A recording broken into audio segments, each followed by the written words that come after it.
how these preparations are coming now. Joining us right now via Zoom this morning, Sheffield City School Superintendent, Dr. Keith Davis. Dr. Davis, good morning. Thanks for joining us. Thank you. We're seeing a lot of preparations in the works right now. With all these changes that we're seeing out there, Dr. Davis, there's some concern, parents out there who may be a little timid about sending their kids back to the traditional school setting there. What can you say to them to kind of ease their minds? Well, we're taking every precaution to ensure our facilities are sanitized and disinfected each day. That's probably one of the primary concerns of our parents. They want to make sure that we're utilizing social spacing procedures, which we will be doing. We're also working with the Alabama Department of Public Health, make sure information is up to date, and we're passing this information on to our staff, students, and parents. Dr. Davis, give us just the highlights, if you can, about some of the physical changes students and staff will see when inside schools. We saw your assistant superintendent there walking us through the cafeterias, but what else will change?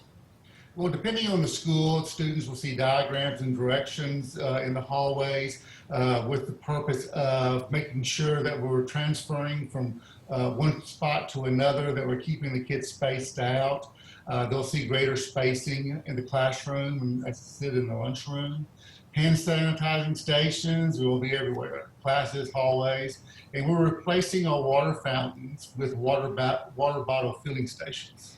Probably a little preschool homework that parents and families can get involved with to help prepare their kids before they go back to school. Go over some of that for us right now. Well, I cannot emphasize how important it is that the home is our first line of defense. We really need the parents to check for symptoms. One of the things we'll be doing at the beginning of school is sending out literature, videos, telling them what symptoms to look for. They need to check for symptoms. If their children are displaying these symptoms, they don't need to send them to school. I'm sure since this whole thing began, our parents have been emphasizing with their children about washing their hands, not touching their face, and maintaining personal space, but you just cannot repeat that enough. So we're really dependent upon our parents to help us through this educational process. Dr. Davis, we noticed you have your return to school policy posted online on the school district's website. Walk us through the policy that you guys have in place right now if a student appears to get sick during the school day. Well, if the student is showing symptoms and there's no exposure or diagnosis, what we'll do is we have set up quarantine rooms.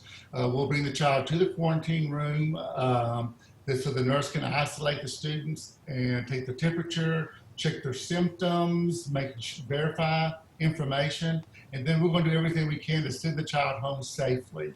And at that point in time, we will encourage our parents to have the child tested. From that point on, it just depends on how the test works out.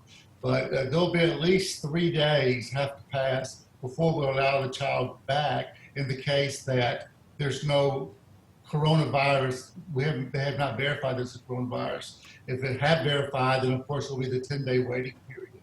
But the most important thing is to keep the child separated from the rest of the students and disinfect the area the child has been in.